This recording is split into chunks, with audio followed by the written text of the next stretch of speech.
Hay cristianos que les gusta estar constantemente tratando de prever cuándo viene el Señor, de estar al tanto y de identificar cuándo es la venida de Cristo.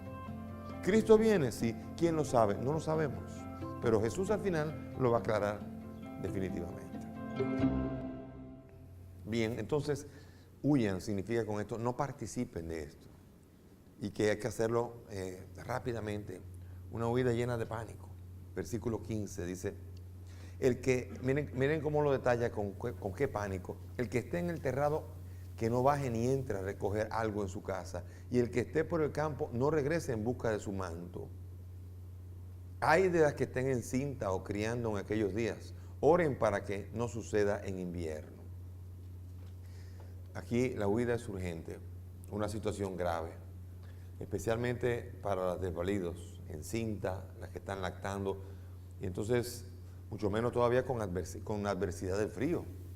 Se rueguen para que todo esto no pase con todo en contra. El apuro requiere de todas las condiciones para poder huir. Oración, todo está apuntando al final. Una especie como de derrumbamiento de todo lo que ha sido la creación de la comunidad, que ahora va a ser destruida. Porque yo quisiera que pensaran en esto. Imagínense los que pertenecen a una comunidad. Nosotros vamos a la comunidad y nos sentimos muy seguros en nuestro país, donde no hay persecución. Pero yo quisiera que pensaran en un sitio donde hay persecución y ustedes se reúnen con 10, 15 personas solamente. El domingo se reúnen con 10 o 15 personas. Y que ese día venga y maten los encuentren los romanos y que maten a 9. Y que 4 tienen que salir corriendo, a esconderse, a buscar. ¿Y para dónde es que van a coger? Y no es quedarse como si fuera en la sociedad para entrar en la corrupción, sino buscar, huir, para encontrar en dónde es el lugar donde ustedes están siendo llamados ahora a estar. O sea, esa convulsión que viene de la persecución. No, para nosotros es difícil entender esta palabra, porque esta palabra, ante la tranquilidad nuestra, de una vida pacífica, uno dice, oh, pero qué terrible. Esto que va a venir es terrible. Pero el contexto es un contexto de persecución que Jesús anuncia y en el cual los discípulos van a pasar trabajo y hay situaciones que van a ser graves. La que esté encinta, el que caiga en invierno, se embromó. Entonces, apuro por todos lados. Va a haber dificultades. Los discípulos están sentados ahí, escuchando al maestro que está sentado en el Monte de los Olivos, mirando a Jerusalén, anunciando todo esto. Versículo 19.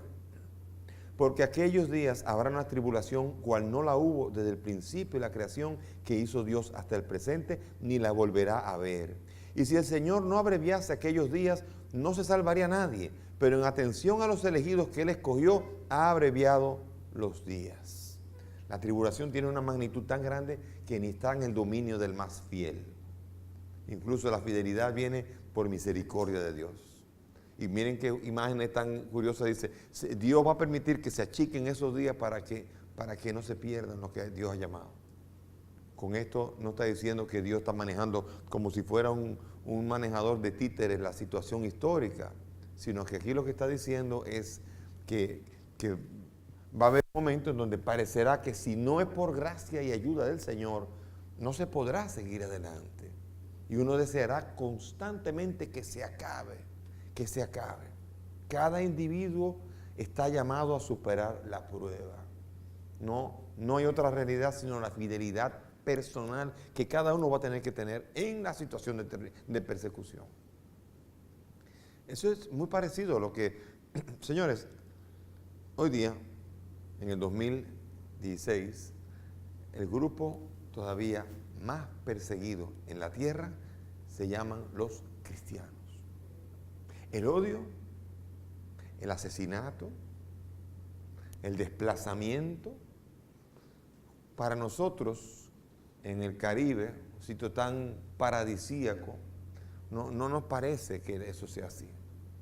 Pero si uno hace una mirada a Nigeria, uno hace una mirada a Irak, uno hace una mirada a Siria y uno comienza a mirar el mundo entero, uno ve que todavía la mayoría de las muertes en el mundo entero casi siempre son por ser cristianos.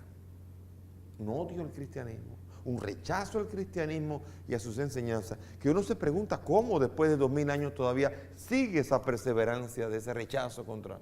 Esas que están ocurriendo hoy no tienen que ver con esta que habló con Jesús. Ahora, hoy día, si somos perseguidos, encontramos en esta palabra consuelo al actualizar el texto, diciendo, podemos encontrar la misma actitud ante situaciones parecidas. Y esa palabra nos anima. Pero esa palabra es histórica y se refería a un tiempo que todavía, hasta que no acabe el discurso, no vamos a entender. Está hablando de un tiempo inmediato. Versículo 21. Entonces, si alguno le dice, miren, ahí el Cristo está aquí, mírenlo aquí, no lo crean, pues surgirán falsos cristos y falsos profetas y realizarán señales y prodigios con el propósito de engañar, si fuera posible, a los elegidos. Ustedes, pues, estén sobre aviso y miren que yo se lo he predicho todo. Es una advertencia ante la seducción. A mí me maravilla. Personas creyentes, ¿no le ha pasado a ustedes que se preguntan, ¿y cómo es esto? Esta persona era de comunión diaria, era una persona creyente, era una persona de fe, es una catequista, es una persona que tal cosa, y de repente la metieron en esa religión, una religión fulana, así oriental, y de repente ahora no habla nada más que de eso. Uno dice, ¿qué fue lo que le pasó? ¿Qué fue lo que le sedujo? Óigame, cuando usted ve cualquiera de esos líderes, yo no estoy hablando de protestantes, que esto ya es un chisme y un lío ya conocidísimo. Estamos hablando de este tipo de religiones que hasta resultan seductoras, y uno se dice, pero ¿será posible que esta persona haya podido creer esto? ¿Cómo es posible que haya podido creer esto? Esa seducción, de esa seducción podemos caer todos. Nadie puede decir, no, yo no.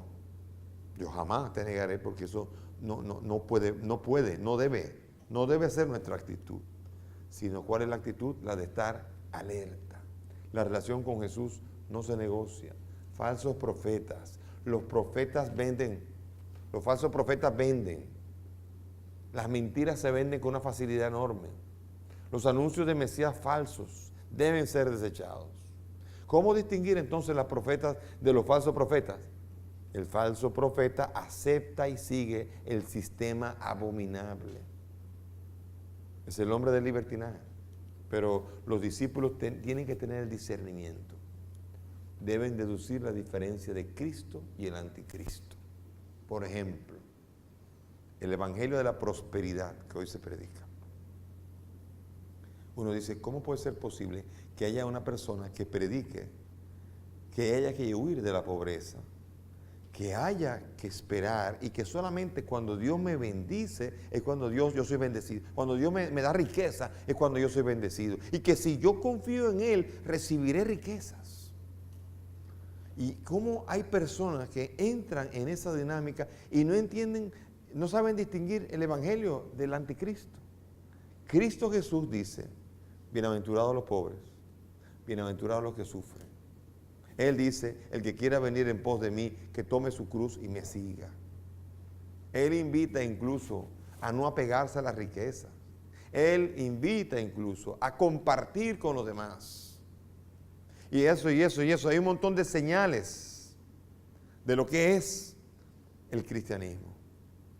Y cuando uno ve un evangelio de la prosperidad, que es exactamente la negación de la cruz, que es lo que nos salvó a nosotros, y la negación de la cruz, que es lo que tenemos que aprender a tomar para hacer un camino de seguimiento al Señor. Hoy día tenemos la posibilidad de, evaluando con el evangelio, ¿cómo? Pero ese tipo que predica el evangelio de la prosperidad, él asegura que está predicando el evangelio de Cristo, y él predica a Cristo, y él es un falso profeta, y él anuncia una mentira. ¿Y cómo se sabe que es un falso profeta? Porque acepta y sigue el sistema abominable de la riqueza, de la búsqueda de la riqueza y de quedarse en esa riqueza. Él no cuestiona el sistema, sino que entra en él. Ahora, revestido de cristianismo, entra y es portador del mismo mensaje de abominación de los que están adorando el dinero claramente, claro y pelado, y que no tienen que usar la religión para adorar el dinero. ¿Ven? Así que interesante para poder entender esto. La venida del Hijo del Hombre. Él va a hablar de la venida.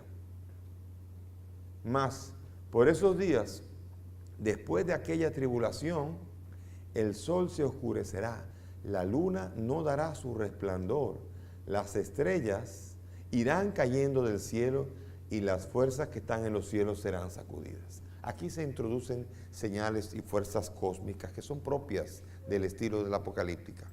No quiere decir con esto que una estrella física se va a caer. ¿De dónde? Lo que está diciendo aquí es que el sistema nuestro, todo el esquema nuestro se va a caer, se va a revolucionar todo. Se va a caer todo lo que, se va a convulsionar el mundo entero. Cuando en el septiembre del 2001, 9/11, cuando se cayeron las dos torres gemelas, cayeron estrellas, cayeron el sol, esa es la señal. No quiere decir con esto que el sol se cayó ni la luna, sino que a todo el mundo se le fue todo. Y la imagen para hablar de esto en el lenguaje apocalíptico son estrellas, luna, el sol, todo el mundo se horroriza. Es una manera fantástica de hablar de una situación que es convulsionante.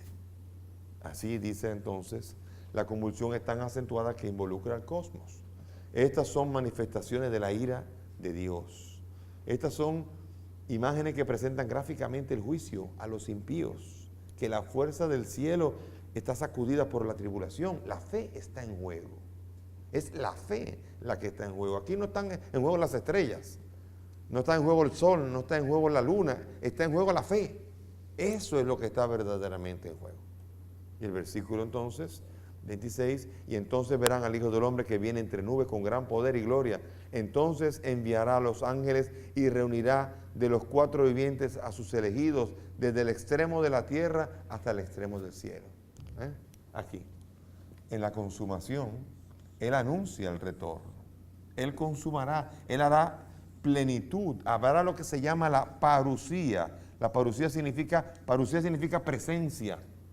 Vendrá la presencia plena. Vendrá el Hijo del Hombre montado. Miren los signos que utiliza. Vendrá el Hijo con gran poder que viene entre nubes y gloria.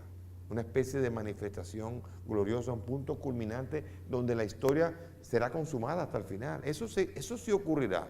Un día acabará la finalidad de su venida aquí es manifestar su esplendor y su gloria. Y se le verá venir, aparecerá. Y viene aquí a juzgar a vivos y muertos. Nosotros lo decimos en el credo. Y de nuevo vendrá para juzgar a vivos y muertos, y su reino no tendrá fin. Aquí, cielos y tierra, estamos hablando aquí de que es vivos y muertos. Toda la historia será consumada en Cristo Jesús un día. Jesús anuncia todo esto.